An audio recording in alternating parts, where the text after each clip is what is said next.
नमस्कार, मैं हूं मुकेश जोशी और आप देख रहे हैं विचार क्रांति। विचार क्रांति के मंच पर आज हमारे साथ मौजूद हैं हमारे खास मेहमान आदरणीय अभिषेक जी अमर। अभिषेक जी अमर एक जाना पहचाना नाम। आप कवि हैं और साथ ही राष्ट्रीय स्तर पर आप कविता भी करते हैं, साथ ही संचालन भी करते हैं और वर्तमान में आप ब्रजवाणी जन सेवा समिति में मंत्री के पद को सुशोभित कर रहे हैं। तो हमारे इस मंच पर आज सबसे पहले हम हमारे खास मेहमान का स्वागत करते हैं। बहुत बहुत स्वागत है अभिषेक जी आपका हमारे इस मंच विचार क्रांति पर। अभिषेक जी, आज हम बात करें तो फागुन का महीना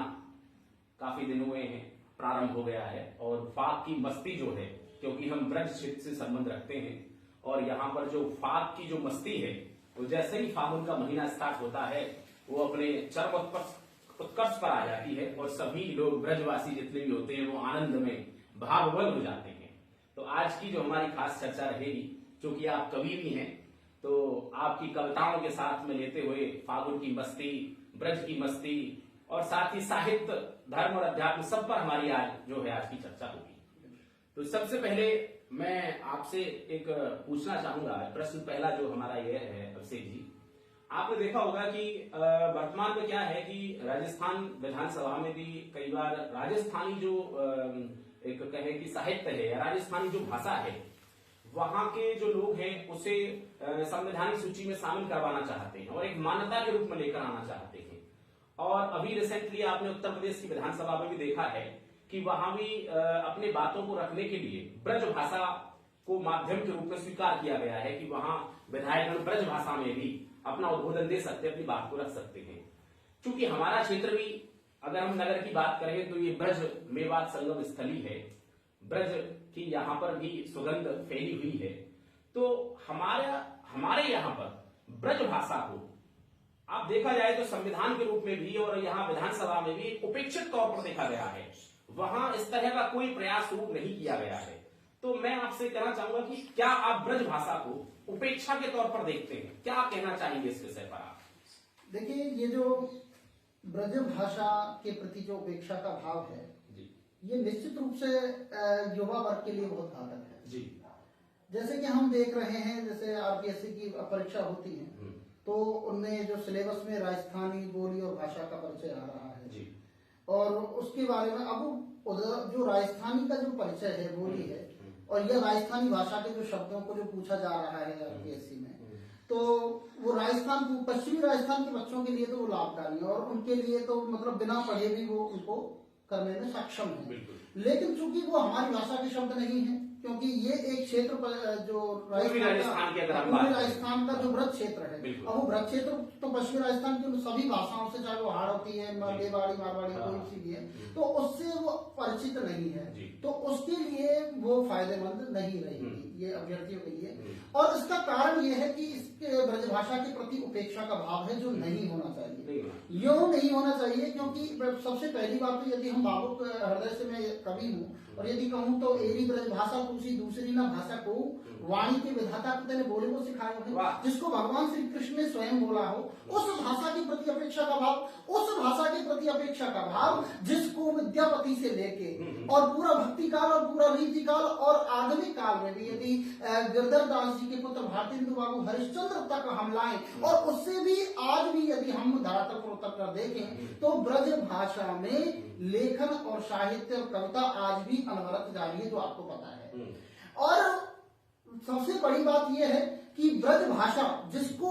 बोली होते हुए भी एक क्षेत्र की तो वो उसमें भरतपुर, धौलपुर और मथुरा, आगरा, अलीगढ़, ये एटा, मैनपुर, ये सारा जो क्षेत्र आता है, इस क्षेत्र की ये बोली होते हुए भी उसको भाषा कहा गया। वो केवल इसलिए कहा गया क्योंकि 700 वर्षों तक हिंदी का जो समृद्ध आंगन है वो इससे सुशोभित रहा है। तो आज पूर्वी राजस्थान के मुख्यमंत्री भजनलाल शर्मा जी वहां पर हैं, तो ये अपेक्षा की जाती है, या हमारे माननीय जवाहर सिंह मैडम हमारे मंत्री जी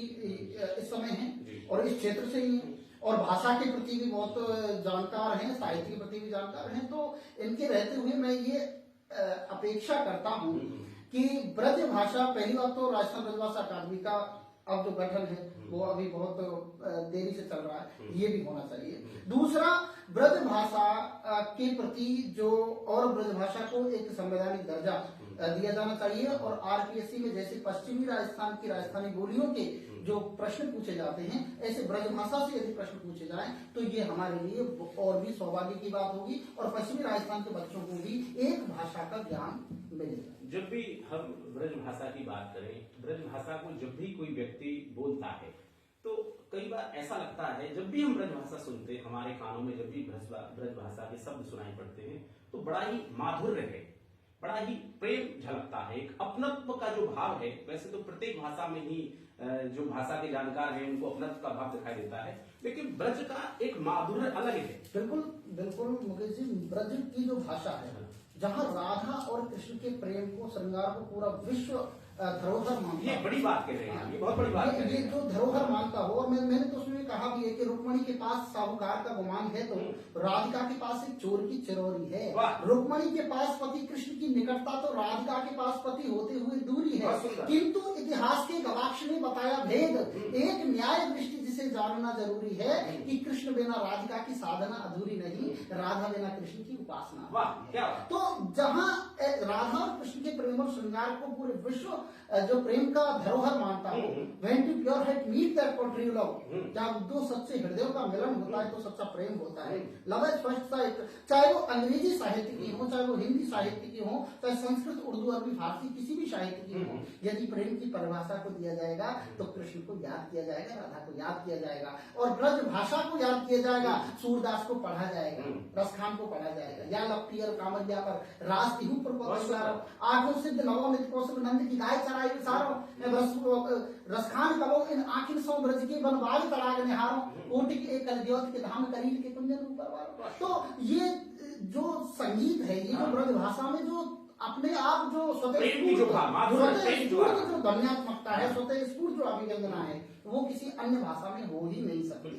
क्योंकि यहाँ पर केवल प्रेम और प्रेम है। हाँ, क्योंकि भगवान श्री कृष्ण और माँ राधिका के जो प्रेम की जो भाषा है वो भी कहीं ना कहीं ब्रज भाषा है। और ये कहा भी जाता है कि ब्रज, मैंने कहा भी है एक छंद में कि ब्रज की वसुंधरा पे प्रेम रसधार बहे, बंसी के बजैया नंदलाल को कमाल है, घोरे भारे ब्रजवासी गंगा से पवित्र मन, आठयाम राधेश्याम एक सुर ताल है, कण कण में बस्यो है अनुपम गीता सार, भक्तों के अधरों पे नंद जू को लाल है, और ब्रज के ब्रजेश कहने धन्य कीनी ब्रज भूमि जाते या जगत में जी ब्रज माला माल। तो ब्रज का तो जो क्षेत्र है ये समृद्ध है, और समृद्धि को इस हिंदुस्तान के हर आंगन में पसरना चाहिए, फैलना चाहिए, वितान होना चाहिए। तो बेहद जरूरी है कि ब्रज भाषा को एक संवैधानिक रूप से मान्यता दिलाने के लिए एक मुहिम जो प्रारंभ होनी चाहिए, और विधानसभा में भी अपनी बात को रखने के लिए जिस तरह से राजस्थानी भाषा में अपनी बात को रखने की मुहिम चल रही है, वैसी मुहिम एक ब्रज भाषा में रखने वाली भी चलनी चाहिए, होना चाहिए। कवि महोदय, अगर हम बात करें साहित्य की बात करें, युवाओं की बात करें, तो आजकल ये देखने में आता है कि अच्छी साहित्य का जो अध्ययन है, या तो ऐसा लगता है युवाओं को मालूम नहीं है, या फिर ऐसा लगता है कि वो उस साहित्य को पढ़ना ही नहीं चाहते, बड़ा बोरिंग महसूस करते हैं। तो क्या ऐसी कमी है कि युवा साहित्य की तरफ बहुत ही कम मूव कर पा रहा है? देखिए, साहित्य के प्रति युवाओं का जो झुकाव है, वो पहली बात तो यदि कवियों की तरफ से मैं लूं तो कवियों की तरफ से मैं लूं तो मैंने अभी कुछ दिन पहले मैं एक लोकार्पण में गया था, और उस लोकार्पण में मैंने देखा एक वो लिखा गया, कृति लिखी गई, जिसमें नाम तो अब का रख दिया, लड़कियों के ऊपर था, प्रेम के ऊपर था, लव स्टोरी थी, वो मैंने पढ़ी, और लेकिन साहित्य जनता की चित्त वृत्ति का संचित प्रतिबिंब है, आचार्य रामचंद्र शुक्ल ने कहा है। अब आप साहित्य को जिस तरीके से लिख रहे हैं, आप जैसा देख रहे हैं वैसा लिखिए। आजकल यदि आप प्रेम दिखा रहे हैं तो उसको राधा कृष्ण का सा प्रेम मत दिखाइए, भले जो दिख रहा है समाज में उसको दिखाइए, समाज का आईना, बिल्कुल वर्तमान में जो वर्तमान में दिख रहा है, जो वर्तमान में दिख रहा है उसको यूं की त्यों कहिए तो सामने वाला पढ़ेगा। तो ये तो कवियों की मैं कमी मानता हूँ कि उनको यूं की क्यों लिखना चाहिए, उसको स्वयं को महान या उदात्त बनाने के लिए नहीं, सही आईना दिखाने के लिए साहित्य का लेखन होना चाहिए। यानी कि आप कहना चाहते हैं कि वो प्रासंगिक होना चाहिए, रिलेवेंट होना चाहिए, प्रासंगिक होनी चाहिए, वही भाषा शैली होनी चाहिए। भाषा शैली भी वो होनी चाहिए जो आज की है। जैसे मैं क्लास में जाता हूँ तो मैं हिंदी पढ़ाता हूँ प्रतियोगी परीक्षा के विद्यार्थियों को, तो मैं कभी ये नहीं सोचता कि मैं हिंदी का यदि टीचर हूँ तो मैं जाके सुप्रभातम बोलूँ। मैंने तो महावीर प्रसाद द्विवेदी को पढ़ा है, उन्होंने एक निबंध लिखा फिर से सोचने की आवश्यकता है, तो हिंदी में तो फिर से सोचने की आवश्यकता है। जब विदेशी लोग हमारी चीजों को ग्रहण कर करके और अपनी चीजों को इंक्लूड कर करके जब विकसित हो सकते हैं, तो हम क्यों ना उनकी चीजों को अपनी भाषा में इंक्लूड करके। तो मैं ये कभी परहेज नहीं करता कि मैं क्लास में जाके मैं हिंदी का टीचर और गुड मॉर्निंग कह दूं, तो मुझे कभी ऐसा नहीं लगता कि मैंने भाषा के प्रति कोई बुरा काम कर दिया। तो यदि हम नई चीजों को जोड़ सकते हैं तो हमको नई चीजें जोड़नी चाहिए। आज की यदि भाषा को यदि साहित्य में जोड़ा जा रहा है तो उसको जोड़ना चाहिए। बात है जुड़ाव की, तो जुड़ाव की बात करें तो हमारे जो शिक्षण संस्थान है, अब शिक्षण संस्थानों में मैं बहुत से प्रोग्रामों में जाता हूँ। अभी कुछ दिन पहले एक सरकारी स्कूल में मैं चीफ गेस्ट रहा था, भरतपुर के पास हो रही में, तो वहां पे भी देखा या और कहीं भी मैं देखता हूँ तो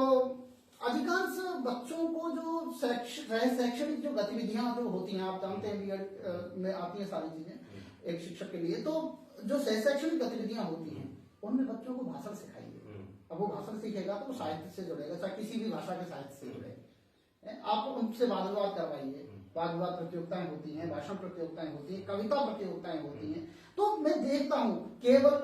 डीजे लगा के और बच्चों को नचवा दिया जाता है, सांस्कृतिक कार्यक्रम संपन्न हो जाते हैं। तो सांस्कृतिक आप जो सिखा रहे हैं, आप सह शैक्षणिक गतिविधि के रूप में बच्चों को जो क्रिएशन दे रहे हैं, वही तो सीखेगा समाज, क्योंकि ये बच्चे बड़े होकर समाज की धरोहर हो रहे हैं। आपने एक बहुत अच्छी बात कही कि हमें जो साहित्य जो होता है वो समाज का आईना है, और जो समाज में घटित हो रहा है उसे हमें साहित्य को जबान देनी चाहिए, उसे हमें दिखाना चाहिए। लेकिन अगर हम प्रेम की बात करें, आपने कहा प्रेम पर बहुत सारा साहित्य है और ज्यादातर प्रेम में राधा कृष्ण को ही दिखाया जाता है और उनके प्रेम की उपमा दी जाती है। लेकिन आज के प्रेम की यदि बात करें तो आज के प्रेम में वल्गरिटी बहुत ज्यादा है, और वल्गरिटी को हम लोग प्रेम का समझ बैठे हैं। इस विषय पर आप क्या कहना चाहिए? इस किस तरह से यहाँ इसको थोड़ा सा बैकफुट पर रखकर और वास्तविक जो प्रेम है उसको रखा जाए, उसको प्रासंगिक बनाया जाए, इस पर आप क्या कहना चाहिए? देखिए ऐसा है कि जो प्रेम, जो शाश्वत जो प्रेम है, जो शाश्वत जो प्रेम है वो दिखता है अपने आप ही, ठीक है ना, और उसको परिभाषित करने की आवश्यकता नहीं होती। प्रेम तो अपरिभाषित चीज है, ठीक है ना। अच्छा, प्रेम को मैं बहुत बार देखता भी हूँ, जैसे वैलेंटाइन डे है, तो वैलेंटाइन डे को जैसे एक दिवस को और इतना विकृत रूप इस समाज ने किया है, वरना वैलेंटाइन एक मनोवैज्ञानिक हुआ करते थे और उनका 14 फरवरी को जन्म हुआ था। और वैलेंटाइन जो मनोवैज्ञानिक हैं उनके कारण हमारे एजुकेशन साइकोलॉजी में बहुत सी विधियां बच्चों के लिए एजुकेशन टीचिंग मेथड्स में आई वैलेंटाइन की वजह से। और वो अपने जीवन में उन्होंने बच्चों से प्यार किया, बुढ़ों से प्यार किया, महिलाओं से प्यार किया, तो सभी से प्यार किया। अब उस प्यार को वो आप जिस शब्द का आपने प्रयोग किया,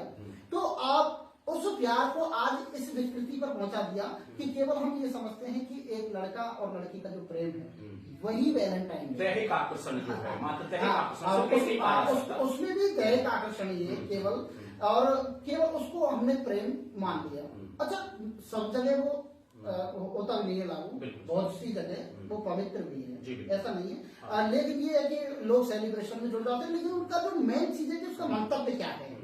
कि आदमी सोच के क्या कर रहा है कोई काम, ठीक है ना। मैं प्रेम भी कर रहा हूँ तो प्रेम में क्या सोच के कर रहा हूँ, तो मेरी भावनाएं कहाँ तक है, मेरी भावनाएं कहाँ तक शाश्वत दर्शन करती है प्रेम का। तो वो प्रेम का जो शाश्वत दर्शन है वो समाज के सामने आना चाहिए, और ये आज के युवा वर्ग को भी समझना चाहिए कि जो शाश्वत जो प्रेम होता है और जो बिल्कुल ये कह सकते हैं गंदगी से जो दूर है, वो प्रेम निश्चित रूप से व्यक्ति के जीवन को उदात्त बनाने वाला है, ऊपर उठाने वाला है। वही सत्यम शिवम सुंदरम, सत्यम शिवम सुंदरम आप कह रहे हैं, तो वो कल्याण में है। कवि महोदय, यदि हमने बात की युवाओं का साहित्य से, आपने बहुत अच्छी बात कही कि रिलेवेंसी होनी चाहिए, आज के दौर से जुड़ाव रखना चाहिए। आगे हम यदि पढ़े तो अब हम देखते हैं कि हमारी कुछ पारंपरिक लोक कलाएं थी, जैसे कि तालबंदी, और कहना चाहिए कि बमरसिया, और इवन रामलीला भी कुछ ही जगह पर ही अब होती है। ज्यादातर रामलीला का कॉन्सेप्ट जो है सीमित रह गया है, अब उस स्तर पर नहीं होती और लोगों में उतना झुकाव भी नहीं है। तो ये जो हमारी साहित्य, ये जो गतिविधियां हैं, लोक कलाएं जो हैं, तालबंदी, बम रसिया, ये धीरे धीरे लुप्त होती जा रही है। अब इनको कैसे बचाए रखा जाए, नई पीढ़ी के बीच में इसको कैसे लाया जाए, किस तरह से इनको आगे बढ़ाया जाए, क्या कहना चाहेंगे इस विषय पर आप? देखिए, ये हमारा सौभाग्य है कि तालबंदी मेरे संगीत गुरु बाबूलाल पलवार जी रहे। जी हाँ, बिल्कुल। और बाबूलाल पलवार जी ने तालबंदी जैसे गायन को पूरे भारत में पहचान दिला। बिल्कुल। उसके पीछे उनको डॉक्टरेट उपाधि मिली।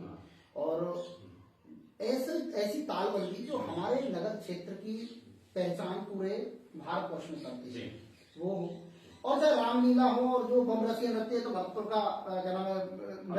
प्रसिद्ध नृत्य कहा जाता है। ये सारी चीजें संस्कृति की जुड़ी हुई है। अब कारण क्या है कि ग्लोबलाइजेशन का दौर है, कुछ तो लोगों को टाइम नहीं है, कुछ ये जो सोशल मीडिया का दौर चला है, यूट्यूब वगैरह और ये सारी चीजें, और केवल एक ब्रांड के पीछे भागने वाली जो चीजें हैं, तो लोग क्या ब्रांड के पीछे भागने लगे हैं। इस कारण तो इनका ह्रास हुआ है और सारी चीजें उनको मोबाइल पर उपलब्ध हो गई हैं, इस कारण इसका ह्रास हुआ है। तो आज फिर से लोगों को इसके प्रति चेतना जगानी चाहिए। आज जब हम अपनी सांस्कृतिक इन परंपराओं से, इन कलाओं से दूर हुए हैं, तो निश्चित रूप से समाज में बहुत सी विद्रूपताएं समाज में फैली हैं। आज सोशल मीडिया से जो लोग ज्यादा टच में रहते हैं, वो माइग्रेन की समस्या से ग्रसित हैं, डिप्रेशन में हैं, तनाव में हैं, कुंठा में हैं, लग्नाशा में हैं, ठीक है ना, दुश्चिंताओं में हैं। लेकिन कहीं ये जो लोक कलाएं हमारी जो थी, तालबंदी को लोग सुनने आते थे, रामलीलाएं देखने आते थे, बम रसिया नृत्य करते थे, होली के रंग में डूब जाते थे, ब्रज का पूरा क्षेत्र रंग में सराबोर हो जाता था, बड़ा प्यारा लगता था, अद्भुत लगता था। अब वो जो चीजें थी वो मनुष्य के जीवन से तनाव को कम करने वाली। तो लोगों को ये समझना चाहिए, जहां आज लोग कोई योग करने से ये समझ रहा है कि तनाव बढ़ जाएगा, कोई ये समझ रहा है कि क्या नाम है, किसी चिकित्सालय में बड़ा इलाज कराने से, किसी साइकियाट्रिस्ट के पास जाने से, किसी मनोवैज्ञानिक से सलाह लेने से तनाव खत्म हो जाएगा, या हम बच्चों को संस्कार, हम पहले जब कवि सम्मेलन या ऐसी चीजें होती थी तो माए अपने बच्चों को सजा दजा के भेजती थी, शाम को तैयार करती थी। रामलीलाओं में भी देखा जाता था, रामलीलाओं में भी बच्चे जाते थे, माए सजा सजा के भेजती थी और उनसे कहती थी माए कि जाओ, आज हमारे यहाँ कवि सम्मेलन है, आज हमारे यहाँ रामलीलाएं हो रही हैं, आज हमारे यहाँ तालबंदी हो रही है, तो कुछ जाओ, कुछ सीख के आओ, तालबंदी से सीख के आओ, तालीम सीख के आओ। तो तालीम देने की जो प्रक्रिया थी वो ये सारे कार्यक्रम थे, परिवार से तनाव से दूर होने की जो प्रक्रिया थी वो ये थी। आज आप योग करके तनाव को भगा रहे हो, या आप किसी अन्य चीज का इस्तेमाल करके, आप गोली दवाइयों का इस्तेमाल करके आप तनाव को भगा रहे हो और उन चीजों को दूर कर रहे हो जो वास्तव में हमको तनाव रहित रखती थी। लेकिन योग तो कहना चाहिए कि योग तो आवश्यक चीज है। योग एक प्रक्रिया है, लेकिन आप सोचिए, मैं योग का विरोधी थोड़ी हूँ, मैं योग का विरोधी नहीं, मैं ये कह रहा हूँ कि आज हमको योग करने की ही बस आवश्यकता रह गई है। योग भी यदि हम करें, वो तो ठीक है, अच्छी बात है, योग हम करें वो तो ठीक है, लेकिन जो ये कलाएं हैं, इन कलाओं से हमारा जो अपने आप तनाव दूर होता था, तो वो स्वतः तनाव दूर होने की जो प्रक्रिया है वो हमने क्यों छोड़ दी। तो समाज को ये समझना चाहिए कि हमको यदि बच्चों को अच्छी शिक्षाएं, अच्छे सदाचार देने हैं। आज हम देखते हैं कि बच्चे बड़े होते हैं और माँ बाप को घर से बाहर निकाल देते हैं, वृद्धाश्रमों में माँ बाप पड़े रहते हैं, ठीक है ना। तो वो जो सारी समस्याएं क्यों आ रही हैं, क्योंकि हमने बच्चों को संस्कृति से दूर किया है, कलाओं से दूर किया है, हमने परंपराओं से दूर किया है, हमने राम का चरित्र उनको दिखाया ही नहीं, हमने राम का चरित्र उनको दिखाया ही नहीं। और हम प्रयास करते कि राम बन जाए, उसको बताया नहीं बच्चे को राम बना कैसे, राम क्या था, राम का चरित्र क्या था, उसकी मर्यादाएं क्या थी, उसने किया क्या। तो घर में सबसे पहली आपने जो एक बात कही कि हमें अपने परिवारों से जो तालीम वाली जो चीज है, परिवारों में बच्चों को इस तरह के संस्कार दिए जाने चाहिए, राम के बारे में बताएंगे। अच्छा, कवि महोदय, मैं आपसे कहना चाहूंगा, जैसे कि तालबंदी है, आज बैकफुट पर धीरे धीरे आ रही है, क्या उसको नए वर्जन के रूप में कुछ पेश किया जा सकता है कि वो आज के युवाओं को खींच पाए, एकदम शास्त्रीय रूप ना रखते हुए कुछ नया रूप दिया जा सकता है? अभी हमारे मेवात का वो एक लड़का है, नाम मेरा बहुत बड़ा संगीतकार है, वो इंडियन आइडल में गया है, वो कौन सा अभी है वो इल्तिजा है दिल की उससे दूर ना रहो। हाँ, बिल्कुल, है तो ये मेवात क्षेत्र का लड़का है। अब आप देखिए तालबंदी का नया इम्प्रूवमेंट नहीं है क्या? अच्छा, वो तालबंदी से और क्या संगीत को अलग तरीके से वो पहले के तालबंदी पे ताल ही ताल दिया करते थे, उसके बाद वो ताल के बाद बहुत देर बाद वो गजल आता है, तो इतनी देर का धैर्य बीच का जो है ये शास्त्रीय जो प्रक्रिया है, तो ये जो बीच का जो धैर्य है वो धैर्य खत्म ही तो हुआ है। इल्तिजा है दिल की मुझसे दूर ना रहो, बस तुम मेरे साथ रहो। तो ये बीच का जो गैप है, जो तालबंदी है, जिसको लोग सुनते सुनते परेशान हो जाते क्या बोलते होंगे, तो वो जो बीच का जो गैप है वो खत्म हुआ है। और आगे इसमें और भी काम हो रहे हैं और हमारे और भी नए युवा बहुत अच्छा काम कर रहे हैं शास्त्रीय संगीत में। तो आगे मैं कवि महोदय आपको अगले प्रश्न से जोड़ना चाहूंगा कि आपका हिंदी कविता में एक अच्छा अनुभव रहा है और आपने इस हिंदी कविता में काफी संघर्ष भी किया है और एक मुकाम भी हासिल किया है। आप क्षेत्रीय मंच से और राष्ट्रीय मंच तक पहुंचे हैं। आपकी जो ये यात्रा है ये कितनी संघर्षशील रही है और किस तरह के अनुभव आपने कमाए हैं, थोड़ा सा ये भी आप हमें थोड़ा। बिल्कुल, देखिए कि 1996 में 1 अप्रैल 1990 को मेरा जन्म हुआ और श्री महावीर जी करौली में भगवान महावीर जी के मंदिर में मेरा जन्म हुआ, तो कृष्णाश्रम में। उसके बाद 1996 में नगर में एक राजस्थान ब्रजभाषा अकादमी ने कार्यक्रम कराया। उसमें राज्य मंत्री अपने थे उस समय, ब्रजभाषा अकादमी के अध्यक्ष थे गोपाल प्रसाद मुदगल। तो गोपाल प्रसाद मुदगल जी ने सबसे पहले, मैं 6-7 वर्ष की अवस्था में था और उस समय मुझे अपने पिताजी के छंद वगैरह कुछ याद थे, तो उन्होंने कहा कि भाई मंच पर चढ़ो और कविता बोलो। तो मैं उस दिन मंच पर चढ़ गया तो उन्होंने मेरा नामकरण कर दिया अक्षय कमल। तो 1996 से लेके और मैं आज तक कविता बोलता आ रहा हूँ। तो एक मेरे साथ नगर में कम से कम उस समय 150-150 कवि हुआ करते थे। 2-4-5 मुझे नाम याद है, राजेश मयूर, तो बहुत कवि हुआ करते थे, लेकिन धीरे धीरे सब अपने कामों में व्यस्त हो गए। लेकिन मेरा जो झुकाव था, या ये कहें कि अनवरत साधना कह सकते हैं उसको, तो मेरा जो अनवरत जो काम करने का जो प्रण था वो अपने आप चल रहा था, वो स्वाभाविक था, वो उसको मैं चला नहीं रहा था, वो चल रहा था, ठीक है। तो मैं उसमें लगा रहा। तो स्कूलों में बोला, कॉलेजों में बोला, सब जगह मुझको बुलाते थे, लोग मुझको पहचानते थे। अब जब पहचानने लगे तो थोड़ी सी भीतर कॉन्फिडेंस बढ़ा गया और लोग इसकी वजह से मुझे जानते, ये टैलेंट है, ये मेरा टैलेंट है। तो प्रतिभा या वित्तत्व कवि ही, तो मैंने अरस्तु को पढ़ा, तो प्रतिभा से कवि की उत्पत्ति होती है। तो मुझे लगा कि ये प्रतिभाशाली काम है और समाज में इसका सम्मान है। और बिल्कुल मैंने देखा कि तुलसी में रामचरितमानस क्या लिखा है, जिसको पूजा जा रहा है, वो भी तो कविता ही है, ठीक है ना। श्रीमद् भागवत महापुराण क्या है, कविता है। रामकथा क्या है, कविता, सब ये सारी कविता ही तो है, ठीक है। तो यथास्मै रोचते विश्वम, जिस प्रकार रोचता है कवि को, वैसे ही संसार की रचना कर देता है, ठीक है ना। तो कवि को तो ब्रह्म माना गया, तो मैंने कहा यार ब्रह्म पद हमको धरती पर प्राप्त हो रहा है, तो धरती पर यदि ब्रह्म पद यदि मिल रहा है तो इससे बड़ा और क्या काम होगा। उसके बाद 2002 में अच्छा बड़े संघर्ष और तनाव इस बीच में रहे, कुछ राजनीतिक समस्याएं भी आई, कुछ अनेक तरह की समस्याएं आई। लेकिन मैंने जो किताब लिखी, जो मेरी प्रथम जो कृति निकली, वो लिखी तूफानों के बीच। और उस तूफानों के बीच नाम रखने का कारण केवल यही था कि मैंने जो कविता की, घर से लेके, परिवार से लेके, समाज से लेके, पूरे देश से लेके, मैंने यदि कविता की तो वो तूफानों के बीच की, मैंने संघर्षों के बीच की। और संघर्षों के बीच कविता करता हुआ आज मैं अनवरत अपनी साधना में लीन हूँ। और 2002 में सबसे पहले राजस्थान ब्रजभाषा अकादमी ने मेरी जीवनी छापी और मेरी कविता प्रकाशित हुई। उसके बाद 2018 में मानव संसाधन विकास मंत्रालय और सूचना प्रसारण मंत्रालय ने मुझको हिमालय और हिंदुस्तान के उपाधि से नवाजा। उसके बाद 2023 में मुझको साहित्य शिक्षा का राजस्थान में प्रथम अवार्ड मुझको मिला। तो बहुत सारी ऑल इंडिया रेडियो पर बोला, बहुत सारे मंचों के पूरे देश भर में संचालन किए, कविताएं बोली और अनवरत इसमें लगा। बहुत ही संघर्षशील और रुचिकर आपकी यात्रा रही है। कवि महोदय, अंतिम समय में हम जाते हुए और आपका एक सुझाव हम युवाओं के लिए लेना चाहेंगे, लेकिन चूंकि फाग का समय चल रहा है, फागुन का महीना है, तो मैं चाहूंगा कि ब्रज में हमारे दर्शकों को थोड़ा सा बुदबुदाएं उनके लिए ब्रज का कुछ ऐसा अपना साहित्यिक सृजन लाते हुए और उनके लिए कुछ सुझाव, युवाओं के लिए कुछ सुझाव प्रस्तुत करें। देखिए, सुझाव की यदि बात करें तो हमारे जो शिक्षण संस्थान है, चाहे वो विद्यालय स्तर पर हो, महाविद्यालय स्तर पर हो या कोई भी हो, वहां से यदि साहित्य से बच्चों को जुड़ने की ओर प्रेरित किया जाए तो निश्चित रूप से हमारा जो समाज का मैं जो आईना देखता हूँ या मेरी परिकल्पनाओं में जो है वो साकार होगा। बहुत अच्छे साहित्यकार हमें मिल सकते हैं, बहुत अच्छे कवि और विद्वान हमें मिल सकते हैं यदि तो वहां देखा जाए और पहचाना जाए। मैं देखता हूँ जहाँ मैं क्लासेस में पढ़ाता हूँ तो मैं बहुत से लड़कों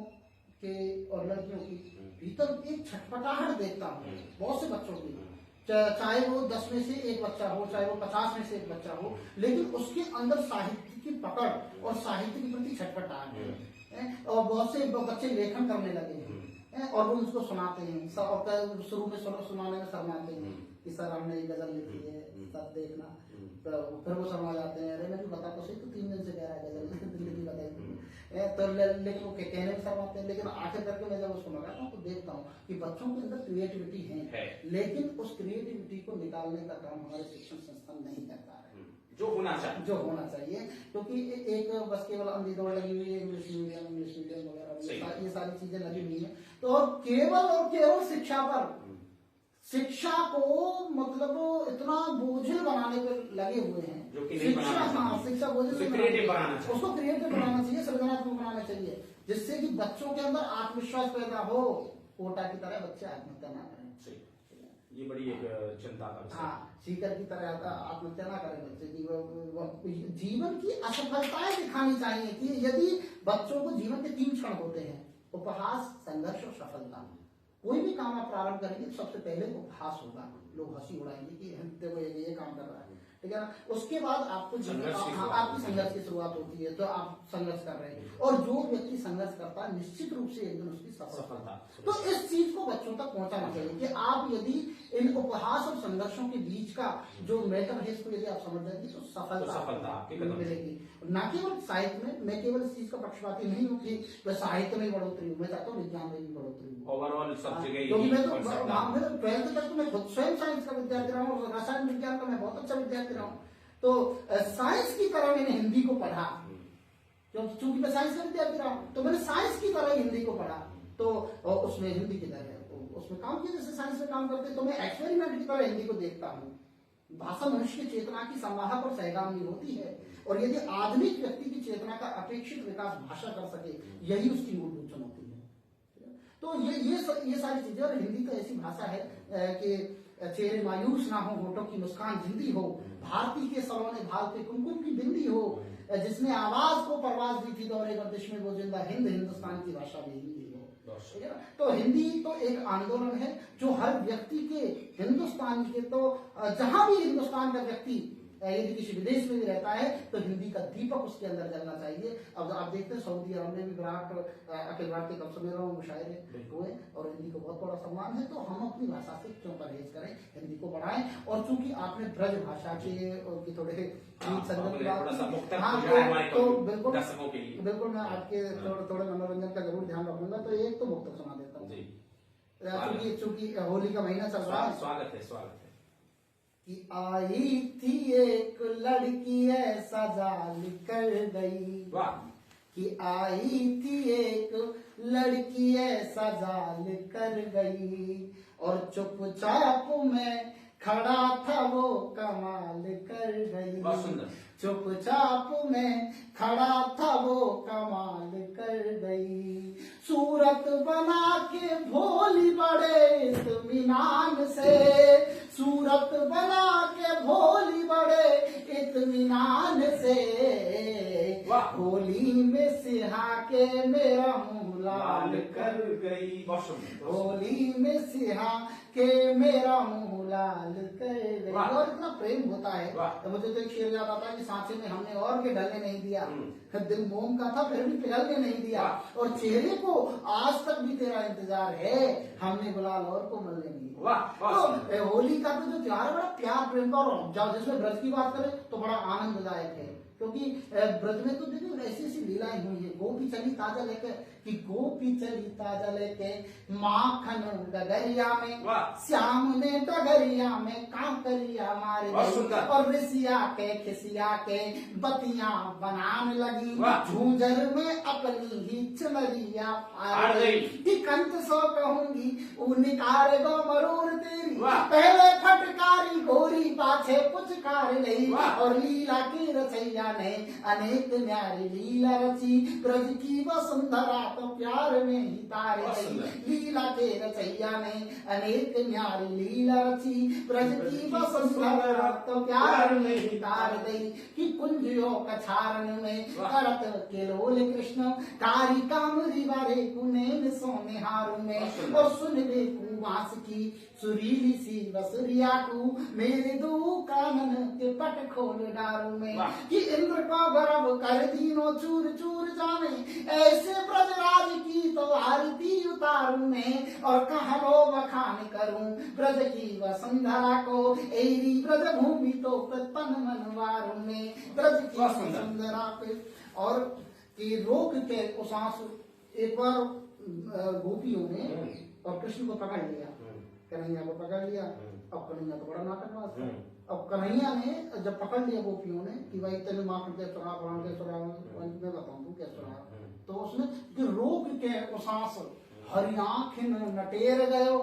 कि रोक के उसास हरि आँखिन नटेर गयो, गोपी घबराए के करत हाय दैया, और माथे पे पसीना आयो, थर थर कांपे देखो, हमको न छोड़े आपो बल दाऊ भैया, कि लाला को उठा के माता यशोदा के द्वार चली, कि लाला को उठा के माता यशोदा के द्वार चली, उछल के कूद पड़ो नाटक दिखैया, और नीचे नैन सूखे अधरान कही मात जाए, तेरे छलिया सो हम हार गए मैया।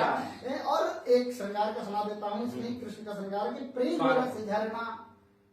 कि प्रेम रस झरना झरत तेरी रसना सो, रसिक रसीले तेरे नैन कजरारे हैं, और आनंद को तेज करे जग में उजेरो भारी, अधरन बांसुरी के सुर साध गारे हैं, कि मोती मुक्ता मणिक मन को लुभावती, मानव अंग अंग कामदेव ने संवारे हैं, और कहे कवि अभिषेक श्याम को वरण देखो, काम के द्वारे तेरे काम मतवारे हैं, कहे कवि अभिषेक। और मैं तो ये कहता हूँ अंत में कि जो ये ब्रज क्षेत्र है, ये ब्रज धाम है, ब्रज संस्कृति है, ब्रज भाषा है। गीता के अंतिम अध्याय में एक श्लोक में भगवान श्री कृष्ण ने कहा जो पूरे धर्म में, पूरे धर्म इतिहास में, किसी साहित्य में कहीं नहीं कहा गया, और वो कहने वाली केवल एक हिंदी संस्कृत भाषा है, क्योंकि जो किसी सम्राट के आगे झुकी नहीं वो भाषा है। जब कुंभन दास जी के पास अकबर ने सेनापति भेजे, तो कुंभन दास जी ने कहा कि भाई संतन कहाँ सीकरी सका, आवत जात कन्हैया टूटे विसर जाए हरिना, जिनके देखे तो खूब जब हैं तिनको करो करे सलाम, तो क्या अर्थ रह जाता है। तो ऐसा कहने वाली केवल हिंदी है। और गीता के अंतिम अध्याय में भगवान श्री कृष्ण का है सर्व पापेभ्यो मोक्ष ईशान नष्टः सर्व धर्मान परित्यज्य मामेकं शरणं व्रज, तुम सब धर्मों को छोड़कर, सब संप्रदायों को छोड़कर तुम ब्रज में मेरी शरण में आओ, मैं तुमको सब पापों से मुक्त कर दूंगा। तो ये पापों की मुक्ति का जो केंद्र है वो ब्रज है, और ब्रज की तो हर चीज अनुपम है, इसमें कोई संदेह नहीं। विचार क्रांति के मंच पर आप हमारे साथ देख रहे थे आदरणीय अभिषेक जी अमर, जिन्होंने अपनी कविताओं के माध्यम से साहित्य